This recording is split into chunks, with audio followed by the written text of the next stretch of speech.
These are some real kids. Yeah, they are. They come in all shapes and sizes. Many are for probation violations and committed crimes a couple years ago, but they can't get out of that darn web. Probably our best writers, unfortunately, are the young people who are marching off to prison because they're with us forever, because they're being tried as adults. So we work with them anywhere from up to 2 to 3 years as they're going through the criminal justice system, or the criminal justice system's waiting for them to turn 18 years of age and then ship them off to prison to start their 20, 30, 40, 50 year to life sentence.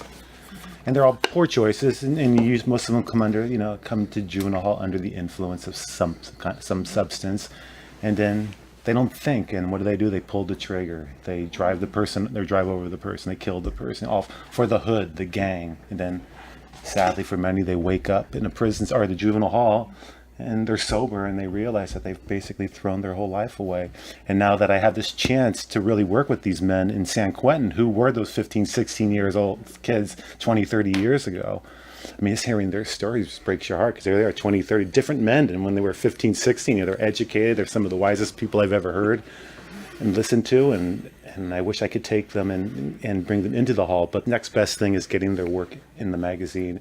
And it's a really popular read. I mean, the kids are hungry for life stories and wanting to learn from others' mistakes and to realize they're not alone. I mean, that's huge. I mean, that's the main thing about this magazine, is that it's an anchor and a lifeline for so many, not just the youngsters, but the elders as well who read it. And to feel a connection, and that someone is listening to them, and that their stories are valid and important to be shared. Introduce yourself, who you Sure. are and what you do. Sure, Bob. My name is David Inocencio. I'm the founder and director of The Beat Within. The Beat Within is a weekly publication of writing and art from inside juvenile hall. I'm going into juvenile hall since 1996. I've been going into juvenile halls, leading writing workshops and giving voice to the voiceless. And the initial goal was just to touch the lives of young people in San Francisco. Being I'm a native San Franciscan, little did I know, here I am 20 years later, still doing this amazing work, and the work is touching so many lives, not just within the juvenile justice system, but in the adult system as well. Juvenile hall would cover offenders below 18. Correct. Yes, Bob. So many of our offenders are, from as young as 11 years old to as old as 18, with various alleged crimes, from drug offenses to very violent, to murder. And what do you do for them?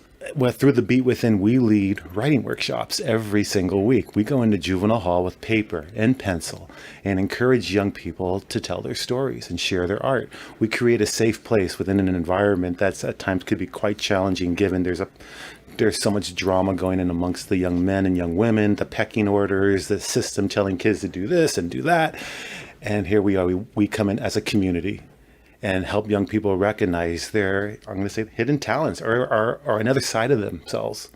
So we give the paper, we give the pencil, we create several writing prompts, we discuss, we encourage the young people to share through the written word. Sure, some people can't write at all, so we may find ourselves transcribing the writing for them, or we work with whatever they can give us. If it's about just drawing a stick figure, then we'll work with that stick figure, so that young person, which is such a highlight from all our writers, to be published. Are they anxious to tell their stories, or are they, shocked by what's happened to them and they close in? Yeah.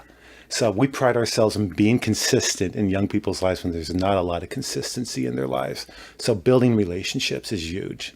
Gaining that trust, so they do feel compelled to open up and share their story, and that they do.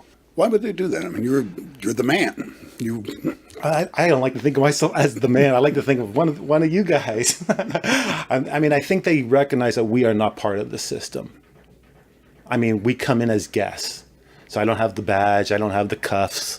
I'm not going to send a kid down if he's going to talk about if he or she's witnessed this horrible crime, or, I'm encouraging them to share their truths in a safe place. And I think over the long haul, 19, 20 years of doing this, the Beat Within publication and writing program has become an institution within the institution and has been embraced by lots of young people. And now it's kind of generational. I've been working with some of the kids we work with today. We work with their parents. Yeah, but you want me to write? That's like school, isn't it? I don't want any part of that. That's so true. It is. And that's what I'm like a broken record. No, I'm not going to pull out the red marker and mark up your page. I'm not going to grade it. It's okay to have one long run-on sentence. It's okay to write on lowercase. I mean, it's okay to kill on paper. We'll work with you with this, and we'll make this work for you. I mean, they're hungry. They want to get their stories out there. They see the value of the publication. And I think when they get the publication in their hands, and if they've never read it, I think they're blown away by, hey, someone in this magazine is just like me. Can I tell my story? If I tell my story, can I also put it down where I don't share my real name, my first name, and I can put a pen name or my street name or an initial? Absolutely. So they can in many ways write anonymously as they share the death of a family member in their arms, or the struggles with drug addiction, or the violence they've seen within their homes, which pushed them out of the streets or created this incident where they're sent off to foster care, or the journey through the criminal justice. Do you also get poison? Like, someone who really wants to vent and rant and talk about murders they'd like to commit? Well, we encourage them not to go that deep because you're right. I don't want them to get in trouble either. And we don't publish those kind of pieces. They know. I mean, but if you're giving them anonymity. Right. Well, we have had those kind of pieces that have brought lots of concern for us as well. And we have then talked to this young, is this art? Is this something you're really dealing with, that you want to take your own life, or you really have a vengeance out to hurt that person? And then explain to them that, as guests of the system, we have to be cautious of what we publish in this magazine if we're to come back, because like that, they could close the door on us. So we have a fine line that we have to work. I always tell the young people, keep it PG-13 as the ratings of the movies. And if you're going into the R world or the X world, let's talk about that. So if they were inclined to write something like that, it would not go over well with the authorities, and they might end the program. Absolutely. And I want, I believe in collaboration. I believe in, this is the young people's magazine as well as the elders who participate. But every institution we walk into has their own politics. And it's, again, another fine dance of building sustaining these relationships and the politics that go within each county, each state that we find our program in. So ideally, this works as therapy. Yes, absolutely. Incredible mental health. Get the, as they say, the off their chest and get it on paper. And I can't tell you how many young people say, I felt so much better writing my story. After I wrote that down, I just felt this incredible relief in my system, like relaxed. And we encourage young people to tell their life stories and tell it in a way that everybody can embrace it. If it's the presiding judge, the lawyers, the DA, your enemy, your girlfriend, whoever, to those who never laid eyes on you, to teach. And you are teachers. And I think in many ways, a lot of these young people, in our own little small way, are empowered in the end and feel a sense of empowerment, especially when they see their stuff in print. And you're telling me this publication goes to Washington, D.C. or goes to Hawaii? Someone else is reading it 3,000. Yeah, someone's reading it 3,000 miles away and feeling your words, hopefully, and being inspired by you or laughing at you. It's got to be challenging to work with some of these, I would imagine, who carefully avoided school and learning to write and read. Oh, absolutely. We've done writing prompts around school, and it's quite tragic and sad to hear 16, 17-year-old boys and girls who haven't been in school since 6th or 7th grade and are now attempting to take writing or their education seriously in attempts to catch up to get a high school diploma. For some it might be a little too late, but I think that's one of our goals, as well as the therapy aspect, is to make writing and reading a habit. And they have a lot of idle time, so I think they embrace the chance to read their first chapter books or to read this 60-page publication of Writing and Art, known as The Beat Within, and they carry it with them and are, I think, quite proud of.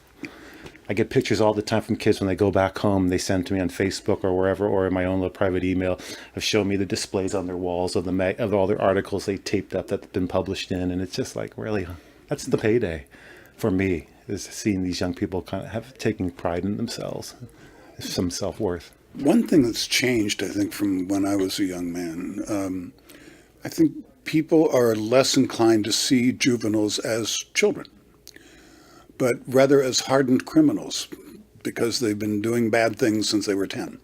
And there seems to be much more of a tendency now to try a juvenile as an adult than there was 20, 30 years ago. Sure. Am I dreaming this up, or is that the case?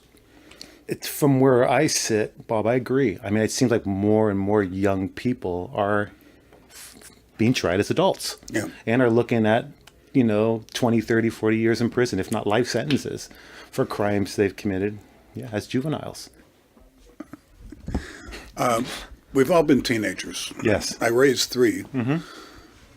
They got no sense. They do crazy things. Has anyone forgotten that? We didn't do criminal things necessarily, but Yeah. if you haven't had a father, if your mother's got drug problems or whatever, you have no guidance. Right. You're going to do some really bad stuff. Right. And that's part of my mission, I think, or the mission of the Beat, is to help shed light that these are children that have made some bad mistakes, have made some poor choices, because they are children.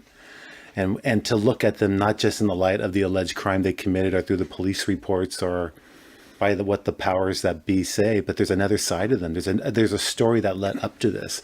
And I think a lot of reoccurring theme is like, I hate being judged, don't judge a book by its cover. There's more to me than what you read here in these court documents. And that was part of the catalyst for why I started this program. But it seems we give up too early on the chance that these kids can be saved and changed and reformed. Yeah, right. And I think there's efforts, at least out here in California, to try to find alternatives to incarceration for lower offense cases. But yeah, but these serious cases, they're as I shared earlier, there's no joke about the numbers. In regards to sentences, these kids are looking at. 3 strikes could be 3 joints. Exactly. Let's steal the pizza, send you away forever. But yeah, it's been it's an eye opener for me as well, and I'm still learning from this, and still blown away by what some of these kids are looking at for the crimes they're in jail for. Now the writing. Yeah. What comes through in the writing?